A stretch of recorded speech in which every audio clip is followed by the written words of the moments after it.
Seeing that the battle had shifted against him, Mehmed joined the fight himself, killing a number of enemy soldiers, before later being struck in the thigh with an arrow and leaving the battlefield. Hey! Respect. This man went into the thick of it, went on a couple kill streaks, and left. React to this, react to that, react to that. Okay, I'm doing it for Constantinople. 1453, Ottoman history. It is the summer of 1456. 3 years after his mighty conquest of Constantinople, Ottoman Sultan Mehmed II now besieges the Hungarian fortress town of Belgrade with the full might of his grand army. The military occasion was to be paramount, as capturing the highly defended town would open up the door into Central Europe for further Muslim conquests. However, a ghost of the past, in the form of the ever-resistant John Hunyadi, stood between the Sultan and his ambition. John Hunyadi is back! Welcome to Season 2 of our grand series on the history of the Ottoman Empire. Oh, Season 2. Season, we covered early Ottoman history this is Season 2. To the conquest of Constantinople in 1453. Alright, Season 2. In this season, we'll be looking at the golden age of the House of Osman. Do you know why people on YouTube and Patreon support us financially? Sponsor. Upon conquering Constantinople after a climactic siege, Sultan Mehmed II had established his realm as one of the foremost powers of its age.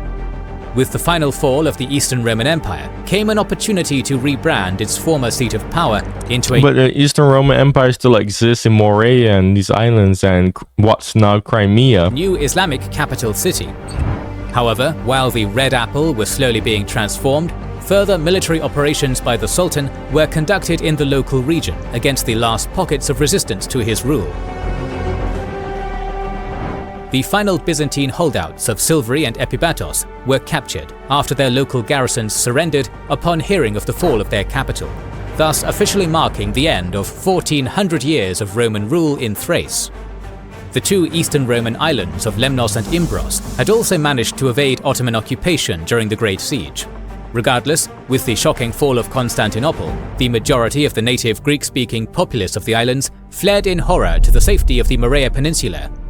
With the influential Genoese Getilusio family taking over the islands in their stead, a new peace was established with Mehmed, which saw the Italian... Damn, so you're telling me that nobody did try to keep the Roman Empire alive?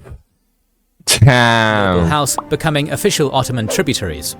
Regardless, this peace was to be short, as in 1456, the Ottoman Sultan invaded the domains of the Getilusio in the northern Aegean in order to consolidate his control over the local region. The islands of Imbros, Samothraki, Lemnos, Tenedos and Thassos, and the mainland settlement of Ainos were all swiftly captured in a single military campaign. Well, only the Getilusio capital island of Lesbos, with its fortress town of Mytilene, was able to repel the Ottoman invasion. Likewise, the Genoese colony of Galata, which had proclaimed neutrality during the Great Siege, had surrendered to Ottoman authorities during the chaotic morning hours of May 29th. The resident... Bro.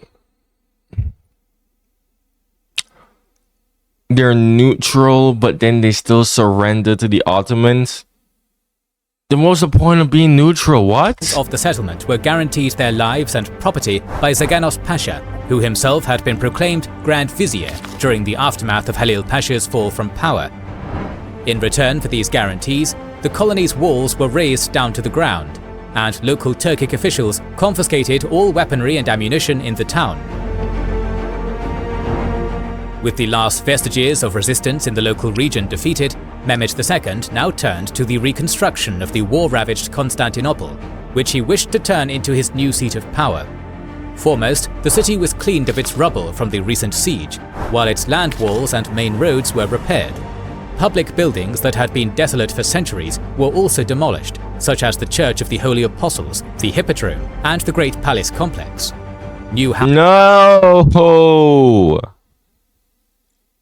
No! Oh my gosh, dude, imagine if they didn't do that. No, we could have had cool historical sites today. Why would the Turks do that?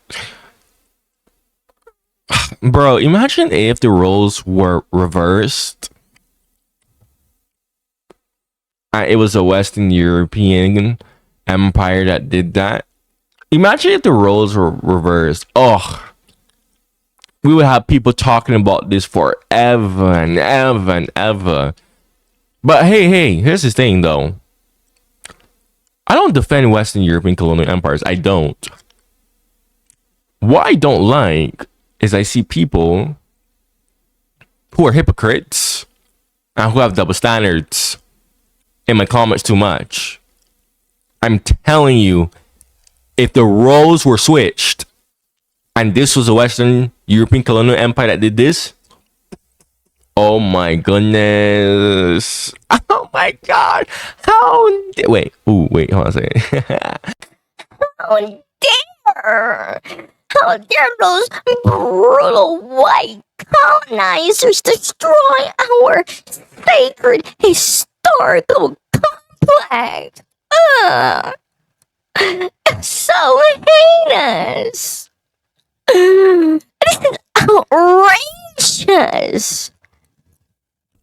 Oh, but you know, it's not. Oh, nobody doesn't care. Of course. Housing and public buildings were constructed in the abandoned districts of the city, alongside many new mosques. The most famous of the new mosques would be the Fatih Mosque, built between 1463 and 1470, and the Eyüp Sultan Mosque, built in 1458, both constructed to compete with the likeness of the newly converted Hagia Sophia. Oh, whoa. Companion of Prophet Muhammad was discovered near the... Whoa!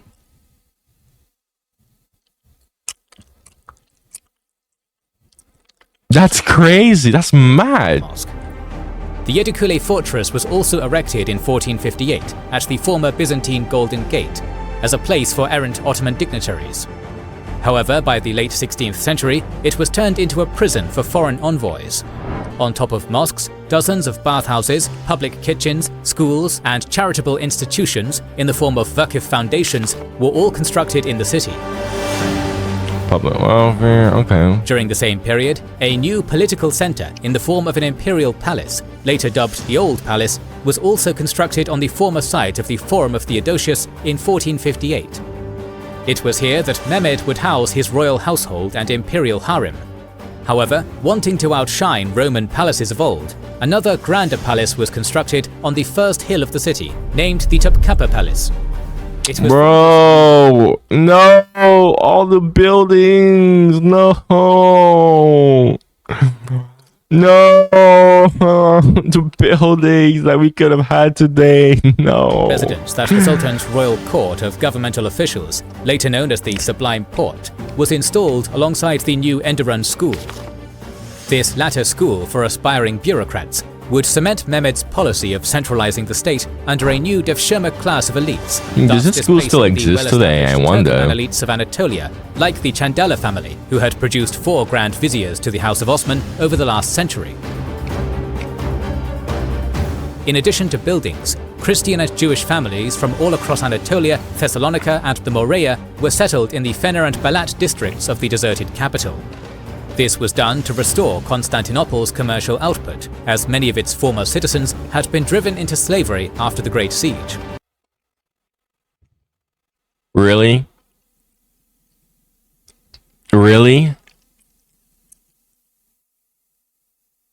So the Turkish colonizers went and conquered the city and enslaved so much of the people that the city essentially became dead. Imagine if the roles were switched. Imagine if this was a Western European empire that did this. You know what I find funny? Is how I would never see any Turkish person mentioning this in my comments whatsoever. And I know there's some Turkish people that are chill in my comments. There are way too many Turkish people in my comments that keep typing a whole bunch of rubbish in my comments that I genuinely don't care about. And it's like, say what you want, but at least have some knowledge and be objective with it. I have way too many people that are not being objective, especially Turkic people. Guys, I mean, provide an example if you want.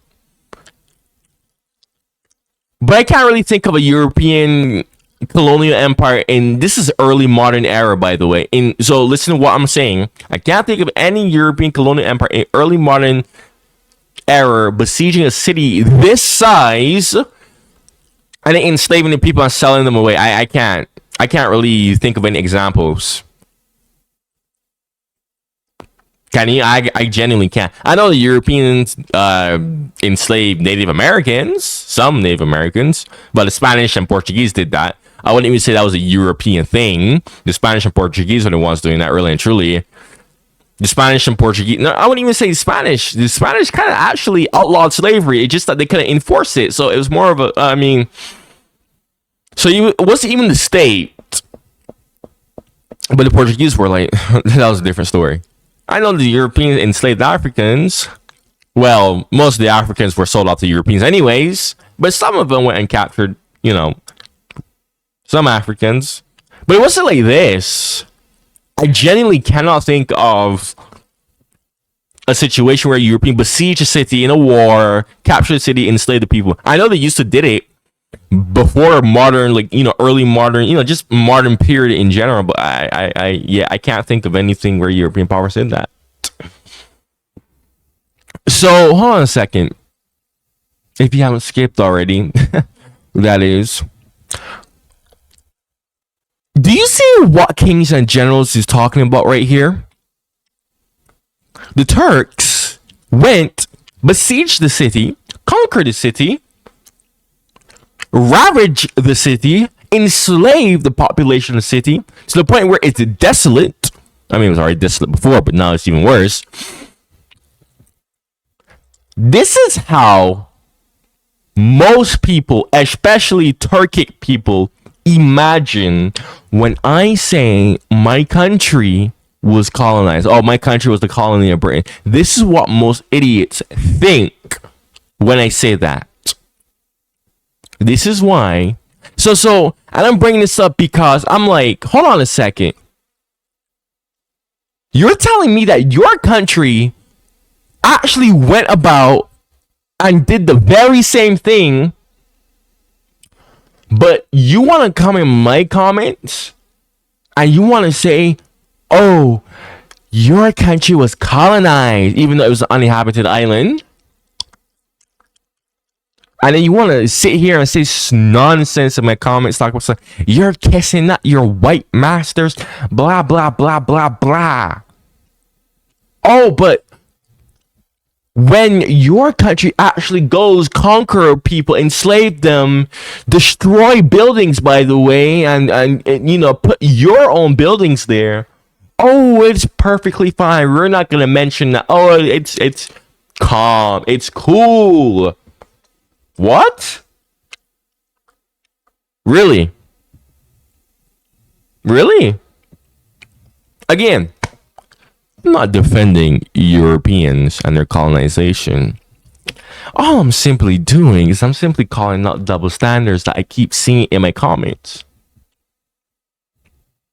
So I think you guys should check your double standards before you judge other people, number one. And number two, check some historical facts and learn some objective truths. Because objectively speaking here, Constantinople, this is literally, the way how people try to shame me for being proud of my heritage.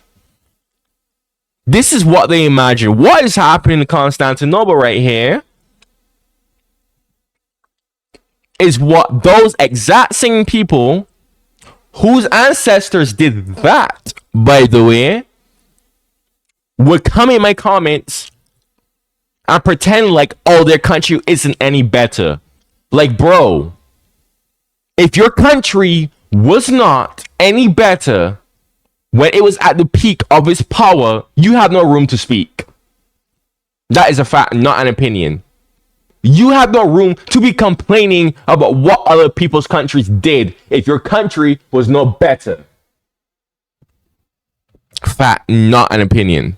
You have zero room to be judging. Absolutely zero.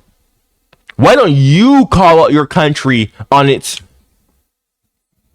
things, to put it lightly, that it did, instead of bashing other people? Even then, bashing other people who you have no idea about, who you have zero context about, or who you have no clue about their country. So let me just say something, right? This is a warning to my Turkic viewers. And this is a warning to all people in general. Because I get some Europeans who say dumb, ridiculous nonsense like this in my comments, bro. Be careful what you comment. Be careful what you comment. The other day, I made a community post. I honestly just lost my patience and I just completely went off on a stupid, ignorant Turk. I had to make the guy know his place. Guys, I get it. Not everybody knows everything about the Caribbean, and that's fine. But let me tell you something. My country is a high-income, prosperous nation. We're nowhere near poor. We're nowhere near poor. Okay? Nowhere near poor. We're a normal place. Even the United Nations have pointed out how Barbados, my country, has a reputation of punching above its weight. So before you come typing in my comments, stupid comments that I don't even care about, look at yourself in the mirror first. Because guys, you don't know who I am. You don't know how dense I am. You say because I'm a pretty boy. You think because I'm a pretty boy that I'm this vulnerable person. Oh, there's a lot of people that thought the same thing in their life. And I didn't end well for them. I'm dense as hell in person. What you're seeing on camera isn't my full personality. It's not. It's not. And I'm saying this because when I see all these people from their shithole nations commenting, trying to insult me, insult my country, I'm like, who the hell is this person to be talking right now? Seriously. Who are you? Especially when you're living overseas because you fled your country. Bro, let me say something to you all. If you're a person who fled your country, you have no room to be speaking on anybody else's country. Fact, not an opinion. Know your place. I'm saying this, especially to my Turkic viewers. We are not the same. We are not the same. Okay? We are not listening. So don't come in my comments trying to insult me nor my country. I because I will flame you so hard. Guys, outside the camera, so many people know me as the black guy who's racist. Most racist black guy. Not even kidding. Not even kidding. People know me as the black guy who will indiscriminately discriminate against anybody. Not even kidding. And I don't care. Except for Russians. I love Russian people. I'll never discriminate against Russian people. Absolutely not. But anybody else, I could care less. I could literally say a lot of things about essentially every single group. Even Europeans, bro. Oh, I could say a lot about Europeans too. I could. So before you comment anything, know who you're commenting on. I'm the type of person where I like conflict. I see some people who say, oh, some of y'all probably say, oh, well, just ignore those comments, bro. Just ignore those comments. It doesn't matter, blah, blah, blah, blah, blah. Bro. I live for conflict. I'm a drama king. I will feed. I'm such a petty person. You do not know how petty I am. You don't know how petty I am. You don't. Don't let my pretty face fool you.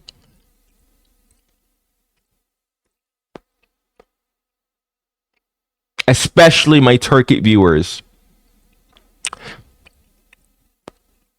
Because I can easily, because I'm getting way too many comments of people commenting on my skin color, blah, blah, blah, Africa this, Africa that. I don't even care, bro.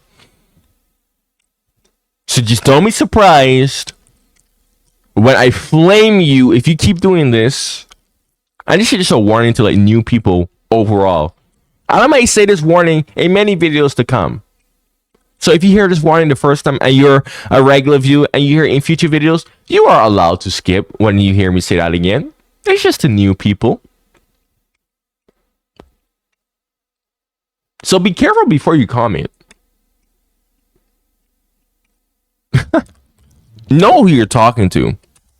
This settlement of new peoples around the empire was accompanied by the construction of the Grand Bazaar complex, which was finished in 1460, thus creating a brand new economic center for the Ottoman capital. Aside from the reconstruction of Constantinople, the most significant domestic measure taken by Mehmed during this period was the consecration of a new ecumenical patriarch of Constantinople. For centuries, holders of this office were seen as the spiritual leaders of the greater Eastern Orthodox world. However, with the fall of the city, the office had been left vacant. In order to gain the loyalty of the Orthodox population of his realm and drive a further political wedge between the Orthodox and Catholic churches, the Ottoman Sultan appointed the strict anti-unionist theologian Gennadius Scholarius as patriarch in 1454. This was followed up by the establishment of a new Jewish rabbinate and Armenian patriarchate during the same period, which saw the unofficial creation of the millet system in Ottoman governance. Since religion rather than ethnicity was seen as the primordial marker of national identity within the Ottoman framework of society, prominent religious leaders were now seen as figureheads representing their respective communities throughout the empire. Often these religious leaders were heavily connected to the Sublime Porte through imperial appointments and approvals, which now gave the Sultan a new avenue of control over his non-Muslim minorities throughout the empire. In return for this top-down system of control, these religious communities were often permitted to form independent judicial courts to rule themselves, in which they could practice their local laws and collect their own taxes. All of Sultan Mehmed II's reconstruction efforts and political edicts would be fruitful. By the end of the century, Constantinople's population would soar to over 200,000 from a measly 50,000 in 1453. After many centuries of decline, it seemed like fate once again smiled on New Rome under the leadership of its new Islamic Caesar.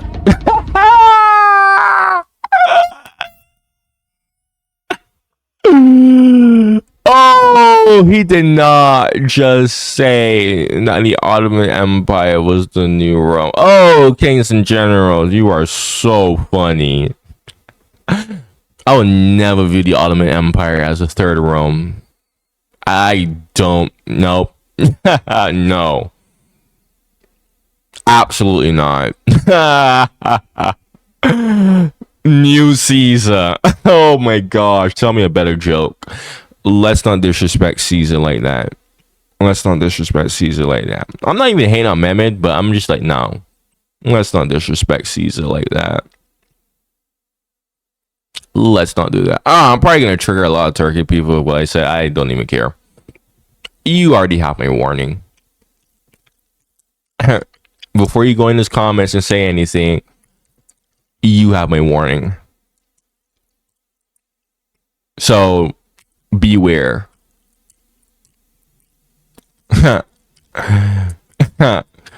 You telling me that these colonizers, you know, there's like two types of colonization, really and truly. The good type where it's like, oh, okay, we just went, you know, see empty spot of land, you know, we set up a, you know, settlement, you know, and then we make a town that eventually turns into something else, which is how Constantinople was actually founded. Actually, it was a small Greek colony at first, you know. And then the bad type of colonization, where it's like, oh, the colonization that comes with conquest or exploitation. Yeah, you telling me that these colonizers are the freaking new? Yeah, no, these Turkey colonizers are the new Rome. Hell no. Hell no. By the spring of 1454, Mehmed II was feeling secure in his new capital city, and thus sent emissaries to despot Juraj Branković of Serbia, demanding he relinquish Golubac and Smederevo or else risk a full invasion from his armies. Fearing another coalition brewing up in the Balkans after his conquest of Constantinople, the Sultan decided to go on the offensive in the region.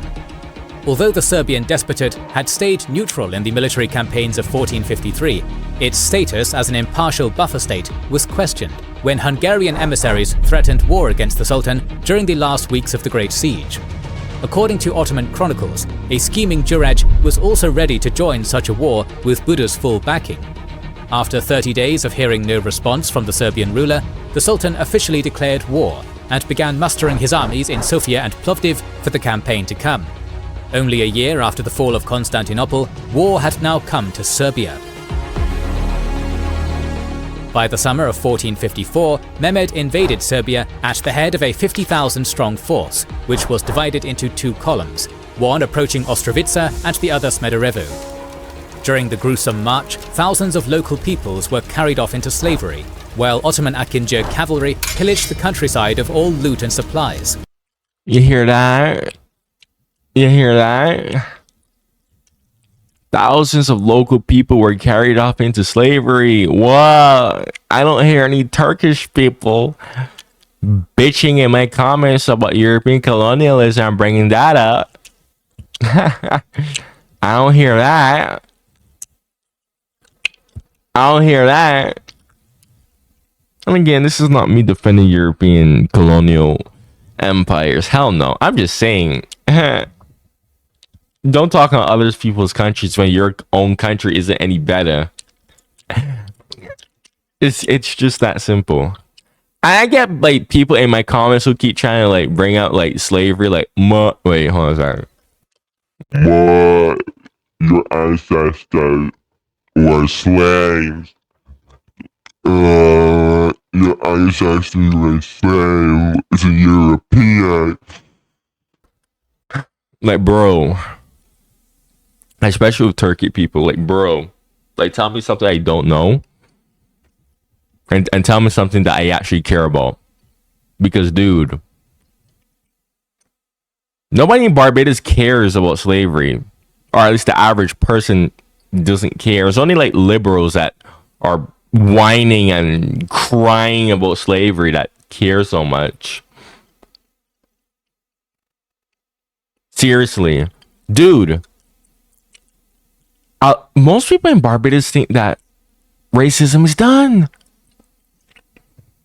Bro. Before you come, because I literally said this to this Turkic guy like 2 nights ago who said that I was a psychopath. Because I said that I'm grateful for colonization, which I am for me anyways, because not Barbados, you know, because of that I'm on a freaking tropical paradise island, which is now a high income nation. Okay, who the hell wouldn't want that? Wouldn't be possible without colonization, at least in my perspective. But dude, even with the colonization of Barbados, dude, let me tell you something, man. Yes, there was slavery, but the slaves were privileged. Yes, there was the infamous slave codes, but overall the slaves were privileged. That is why Barbados will become so Anglophile in the first place, because the slaves were privileged compared to other places. Number one. Number two, after slavery, that was that. That was literally that. It was like, oh, okay. They literally like teach us this in Barbados. They're like, oh yeah, slavery. Yeah, there was a lot of brutal things about slavery, you know, bad. You know, the liberal government's gonna complain about it, blah, blah, blah. Dude, most Barbadians have moved on from slavery. Not even kidding. In fact, most Barbadians think that racism is over. Most Barbadians don't even know that racism still exists. I didn't know racism still existed until I came to America. My brother didn't know racism still existed until I came to America. I was talking to my father, who lives in Barbados still. He sent me a reel on YouTube of a Barbadian who also was talking about how he thought racism was over with until he came to America. And I'm saying this because I'm literally saying after slavery, there was nothing else after slavery that Britain did to us that was so bad. Nothing. The British literally were so chill towards Barbados. I'm not even kidding. Compared to this, Turkic people. I'm not even kidding. But before you say, But your country was majority black, and it's still majority black, so of course you wouldn't be able to experience racism. yeah, no, that's BS. Because South Africa was majority black, majority ethnic, and yet the minority white people was able to dominate and create a system, extremely brutal, racist system known as apartheid. Everybody should know about apartheid by now. There are plenty of places where a minority ethnic group of a certain race purposely dominated a majority ethnic group of race. Actually, the Belgian Congo is a perfect example of this.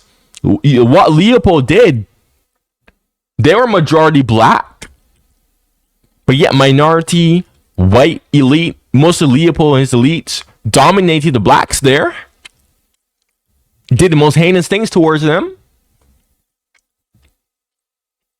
There's that too. So no, don't come in my comments and say, no, but majority of your country's black. So no, that's not, no. You can very much still have a very racist society, even with a minority of a specific like group. In this case, I'm just going to use white people as an example.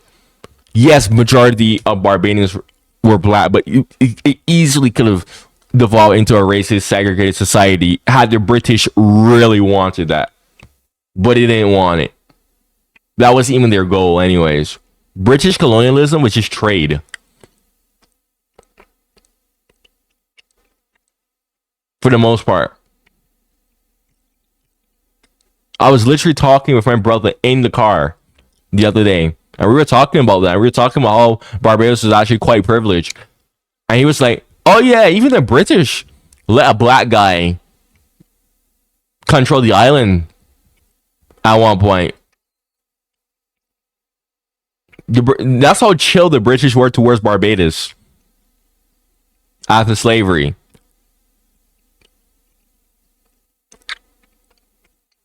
So all these people in my comments who are yapping, especially Turkey people, and hell, even European people who are yapping in my comments episode, colonialism, colonial, whatever rubbish you're gonna say about colonialism that I don't even know. Guys,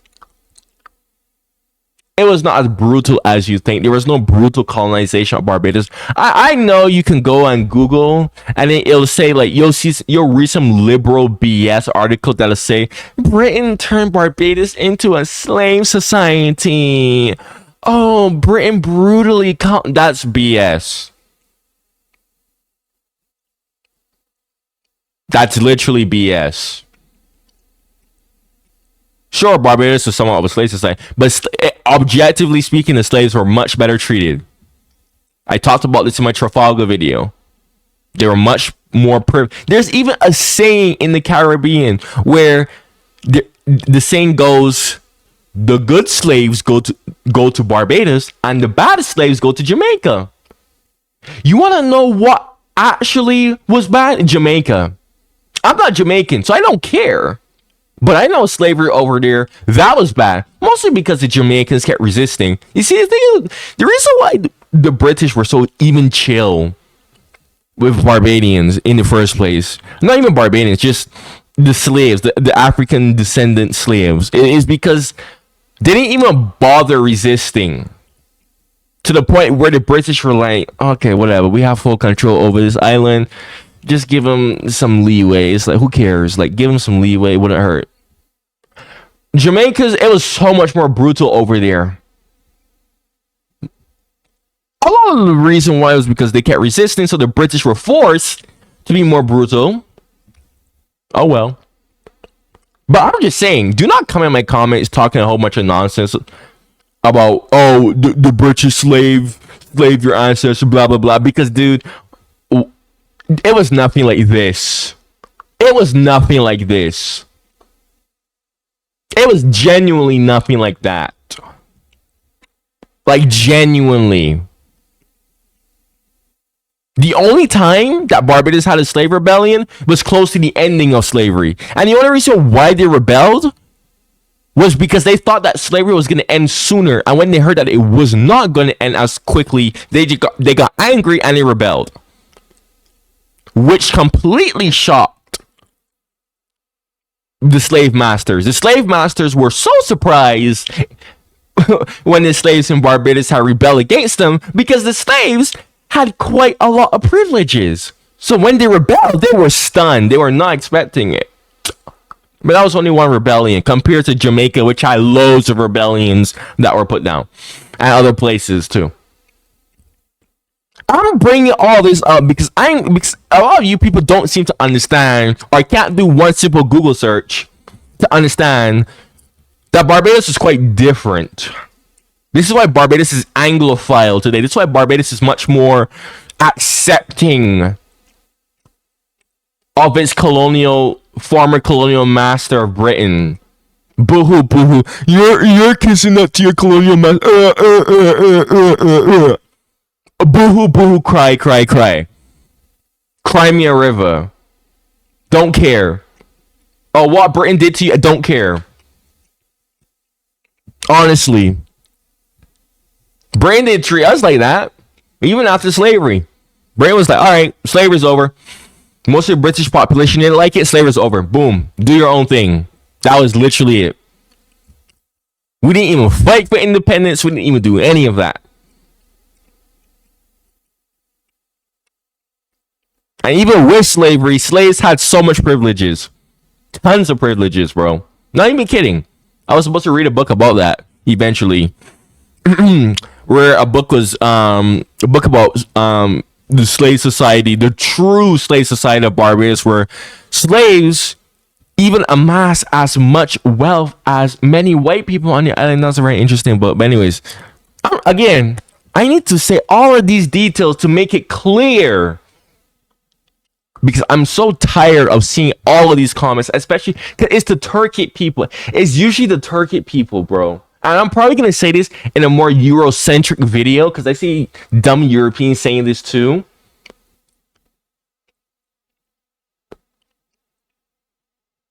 So I genuinely do not want to see any more comments about my slavery, my Britain, my you're kissing at your white colonizer, my you are colonized. Thank God. My white people, even though I'm like half white. Or a quarter white. Well, it depends. Because my dad is half white, my grandparents are white. But my mother's makes up Afro-Indian descent. But whatever. It's like cool. Because of this, I had such a skewed idea. I didn't even know colonization could have been brutal. I genuinely did not. Like, growing up for a long time, I just had this very like sunshine and rainbow view of colonization because of that. Because the way how Barbados was colonized, it was like, oh, I thought everywhere else was colonized like that. Like, I didn't even know like, you could brutally go and kill people and colonize them. Obviously, I know better, but just saying as a kid. Let's continue. In the chaos, despot Juraj fled to Hungary in horror, while reinforcements under the leadership of John Hunyadi slowly began crossing the Danube. Nevertheless, these forces were to be too distant to help. After weeks of being pounded by cannons, Ostrowica fell to Ottoman forces, thus giving the Sultan access to the prosperous mining settlements of the local region. However, the siege on Smederevo was to be less successful, as its garrison put up fierce resistance. Feeling content with the many spoils he had acquired during the campaign, Mehmed discontinued the siege on the Serbian capital and left for Sofia. As the Ottoman army retreated back to friendly territory, a force of 32,000 under Firuz Bey was left behind to resist the Serbians until the next campaigning season. In spite of the heavy losses back during the summer, local Serbian resistance, in the form of guerrilla warfare, persisted into the fall under the general command of Nikola Skulbejic, culminating in a surprising victory against the Ottomans at the Battle of Leskovac.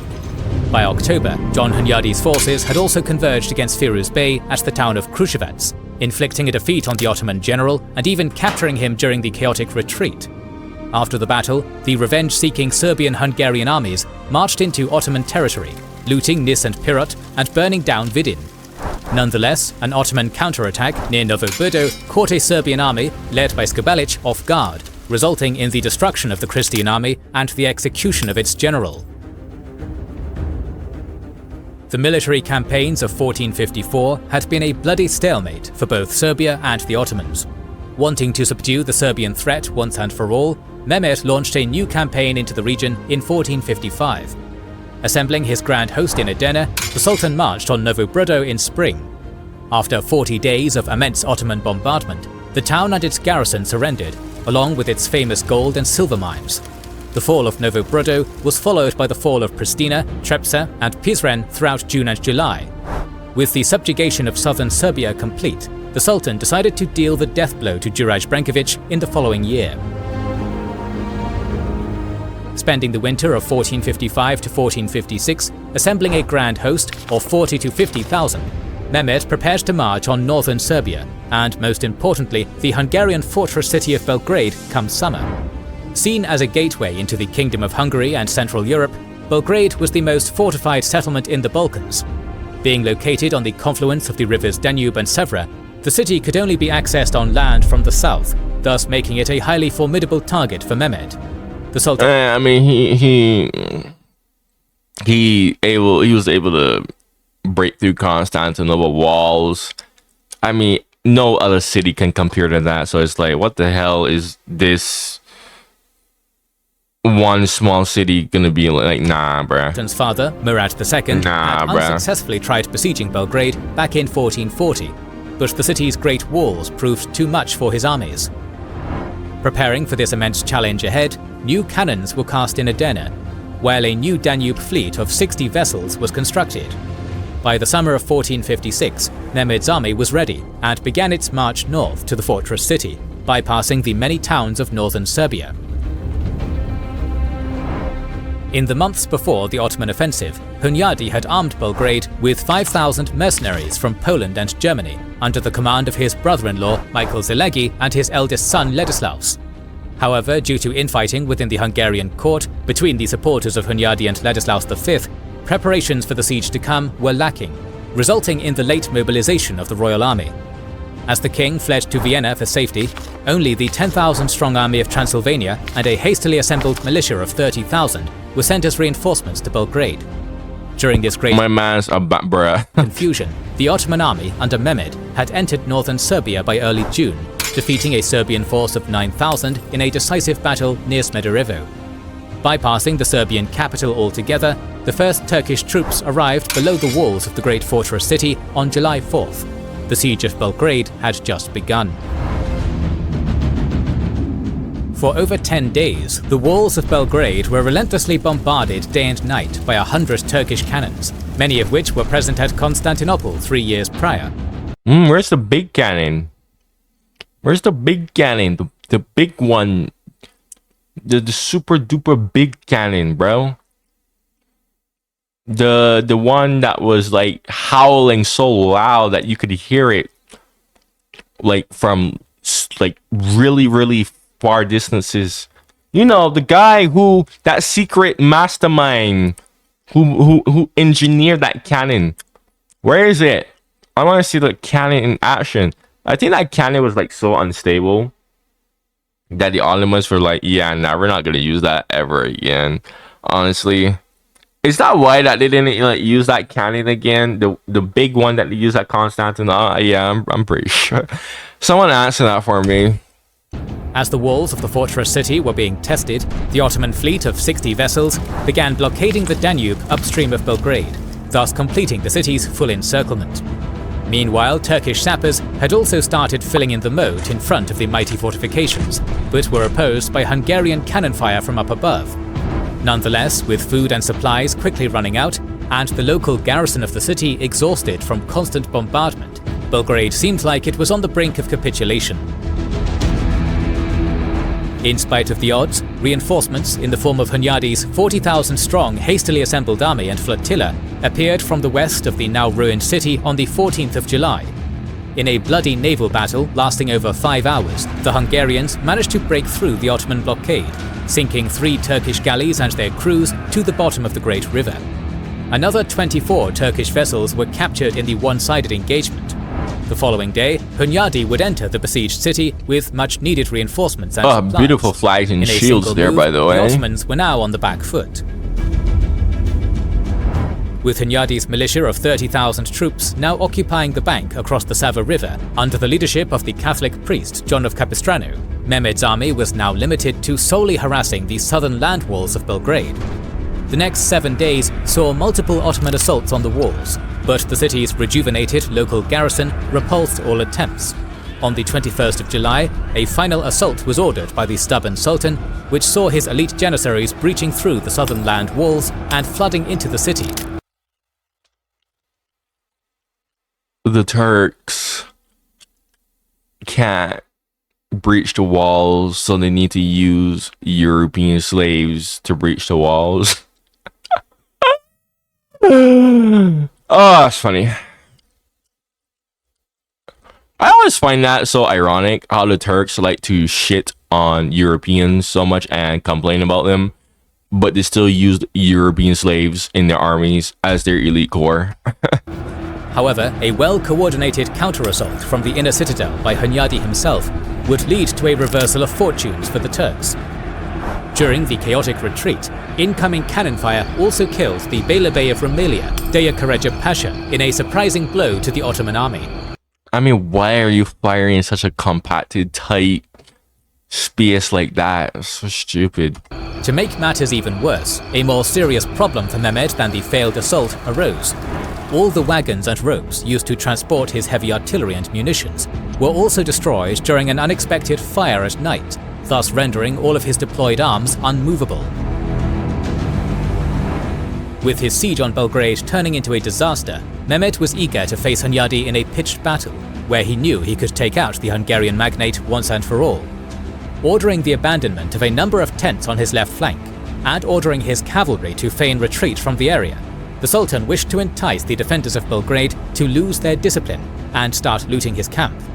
The experienced Hunyadi understood this feign and accordingly prohibited his troops from leaving the land walls. Yeah, Hunyadi the goat. Some in the garrison of the city began to leave their posts in small groups to loot the empty Ottoman camp, and some of their fellow brothers-in-arms soon joined them from the opposite bank of the Sava. Why the hell would they leave the camp when there's literally like majority of the Ottoman army still there? Like, what? Hungarians into his trap, Mehmed gave the orders to attack, which prompted Hunyadi and his forces on the walls to reluctantly join the grand melee down below. Although the Hungarians had fallen into the Sultan's trap, the feigned Ottoman cavalry that had left earlier in the day was yet to arrive back on the battlefield. As a result of Turkish battle coordination being in a state of disarray, Hunyadi's heavy knights were able to charge into the Turkish infantry, thus capturing many cannons and standards in the process. Seeing that the battle had shifted against him, Mehmed joined the fight himself, killing a number of enemy soldiers, before later being struck in the thigh with an arrow and leaving the battlefield. Hey! Respect. This man went into the thick of it, went on a couple kill streaks, and left. Now, I don't know how he did it without no one noticing. Honestly, I would honestly imagine him like just kind of like hiding amongst his men, and then when you see like an exposed person, he just jumps out, like stabs them. Then he like quickly goes back in with his group of men before he gets like struck down.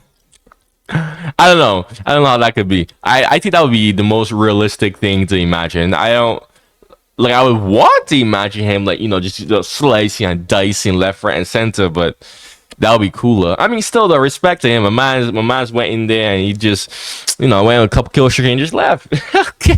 I gotta respect that, bro. Right? Fighting with his men.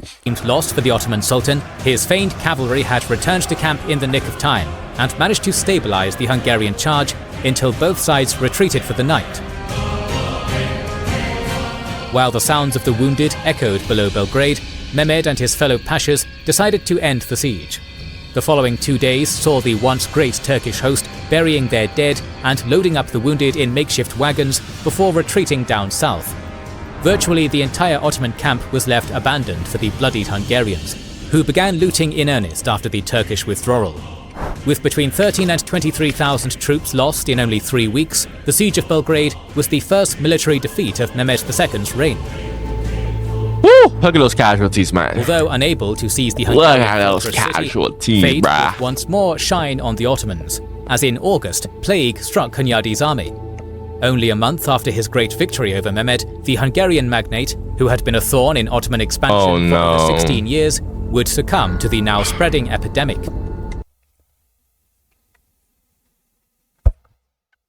Are you kidding me?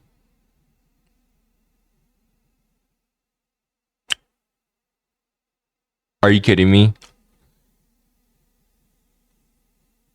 He was literally making such a great comeback. He was making such a great comeback.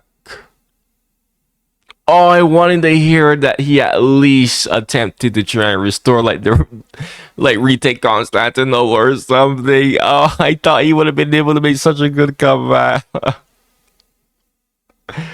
I love this guy. Oh, this guy was so boss. What?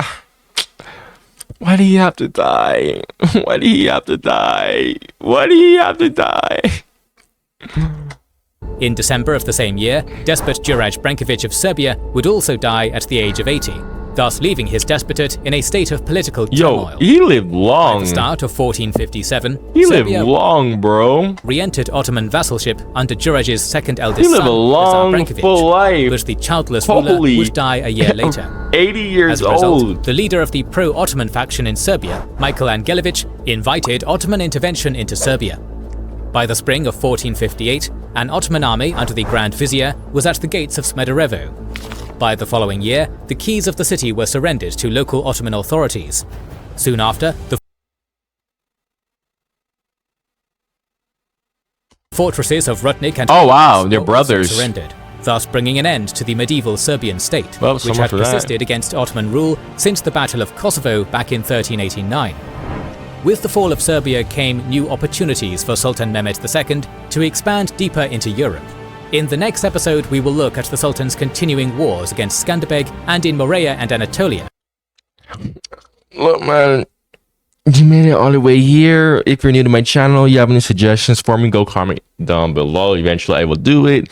In the meantime, go check out my other reactions because I have loads of reactions that I have done in the past at this point. You know, make sure you like the video so that my stuff stays on the YouTube algorithm, man. Good video, good video.